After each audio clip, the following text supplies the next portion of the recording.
Assalamualaikum warahmatullahi wabarakatuh. Shalom, Om Swastiastu, Nama Budaya, Salam Kebajikan. Perkenalkan, nama saya Chelsea Gloria Novanti dengan NIM 210605502001. Di sini saya akan membahas materi tentang budaya, etika, dan kode etik pelayanan. Sebelum masuk ke materi selanjutnya, di sini saya akan membahas setiap orang mempunyai kepribadian yang unik. Demikian juga dengan organisasi. Kepribadian mempengaruhi kita bertindak dan berinteraksi dengan orang lain. Sebelum membahas mengenai budaya, budaya adalah suatu cara hidup yang berkembang dan dimiliki bersama oleh sebuah kelompok orang yang diwariskan dari generasi ke generasi berikutnya. Hal-hal yang berkaitan dengan budi, akal, dan manusia. Masih membahas soal pelayanan, pelayanan di Indonesia dapat diasosiasikan dengan arti keramatamaan. Orang Indonesia tak perlu diajari untuk tersenyum. Senyum orang Singapura adalah senyum profesional dan komersial. Dan budaya dan pelayanan ketika digabungkan ialah suatu nilai atau kepercayaan atau kebiasaan yang dianut oleh suatu kelompok secara turun-temurun mengenai perilaku pelayanan atau kepada konsumen. Budaya yang berorientasi pada pelayanan masyarakat. Masih di budaya pelayanan menjadi bagian dari organisasi, berarti menjadi bagian dari budayanya.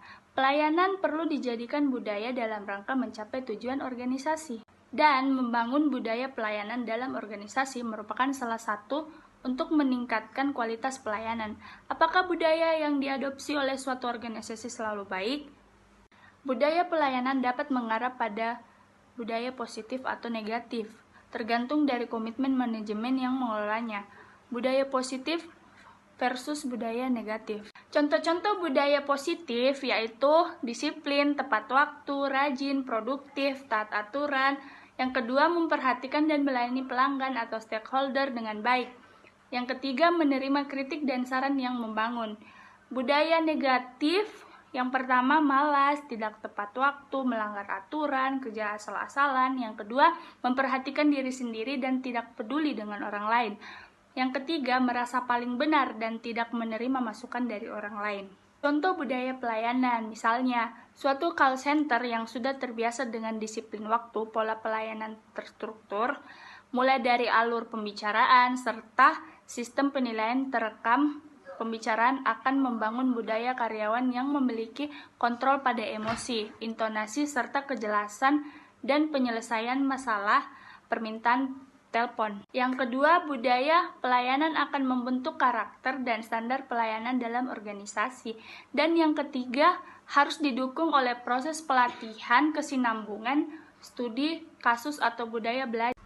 Manfaat budaya pelayanan yang pertama, kerangka kerja yang menjadi pedoman tingkah laku sehari-hari anggota organisasi. Dan yang kedua, membentuk pemahaman terhadap sikap atau perilaku yang seharusnya diterapkan.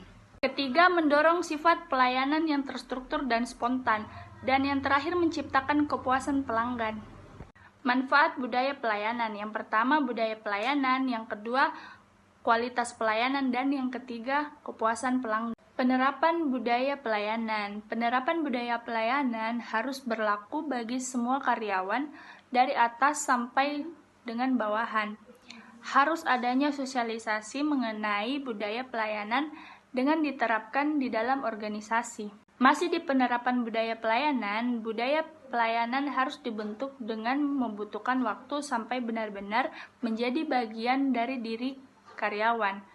Membutuhkan komitmen semua pihak dalam menjalankan proses tersebut. Contohnya, seperti air yang mengalir, dapat mengalir cepat, teratur, dan tenang, serta percikannya membangkitkan semangat dan membangun proses pengembangan diri. Cara membangun budaya pelayanan yang pertama, proses seleksi dan penerimaan karyawan. Yang kedua, orientasi dan pengenalan lingkungan. Yang ketiga, bimbingan dan pengembangan dan latihan berkelanjutan. Yang ketiga atau yang keempat, komunikasi internal. Dan yang terakhir, sistem penilaian karyawan dan sistem reward punishment. Demikianlah penjelasan materi tentang budaya, etika, dan kode etik pelayanan. Sekian dari saya ucapkan terima kasih. Kesepian tanpa kekasih, cukup sekian dan terima kasih.